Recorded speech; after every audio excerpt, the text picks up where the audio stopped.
لمبے بالوں والی شہزادی۔ یہ کہانی ایک ایسی شہزادی کی ہے جس کے لمبے سنہری بالوں کی شہرت دور دور تک پھیل چکی تھی۔ جب وہ محل سے نکلتی تو اس کے بال پورے گاؤں میں پھیل جاتے، راستوں پر سنہری روشنی بکھرتی اور لوگ حیرت سے انہیں دیکھنے آتے۔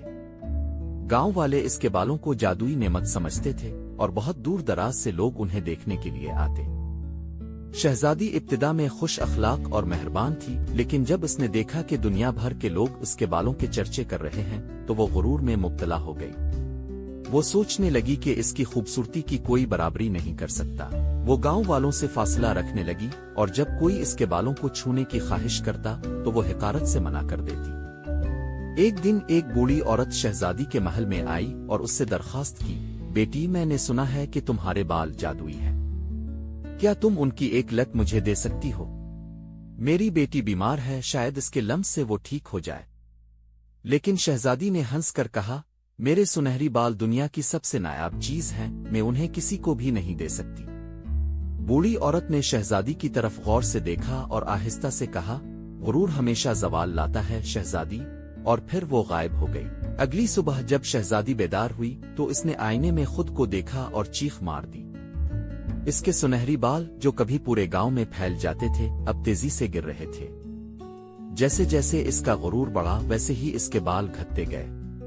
کچھ ہی دنوں میں وہ بالکل گنجی ہو گئی۔ گاؤں والے جو کبھی اس کی پرستش کرتے تھے اب حیران اور افسردہ تھے۔ شہزادی کو احساس ہو گیا کہ اس نے اپنی خوبصورتی پر فخر کر کے ایک بہت بڑی غلطی کی تھی۔ وہ بوڑھی عورت کو تلاش کرنے نکلی اور جب وہ ملی تو شہزادی اس کے قدموں میں گر کر رو پڑی، مجھے معاف کر دو، میں نے اپنی خوبصورتی کو غرور بنا لیا تھا۔ بوڑھی عورت مسکرائی اور بولی، حقیقی حسن دل کی خوبصورتی میں ہوتا ہے، ظاہری چمک ہمیشہ ختم ہو جاتی ہے۔ اور جو ہی شہزادی نے عاجزی اختیار کی اس کے بال دوبارہ اگنا شروع ہو گئے، لیکن اس بار وہ پہلے سے بھی زیادہ خوبصورت اور چمکدار تھے۔ اب شہزادی نے سیکھ لیا تھا کہ حقیقی عزت خوبصورتی سے نہیں بلکہ عاجزی اور محبت سے حاصل ہوتی ہے۔ وہ دوبارہ گاؤں والوں کے قریب آ گئی اور ہمیشہ ان کے ساتھ نرمی اور محبت سے پیش آنے لگی۔ یہی کہانی کا سبق ہے، غرور ہمیشہ زوال لاتا ہے اور عاجزی ہمیشہ برکت دیتی ہے۔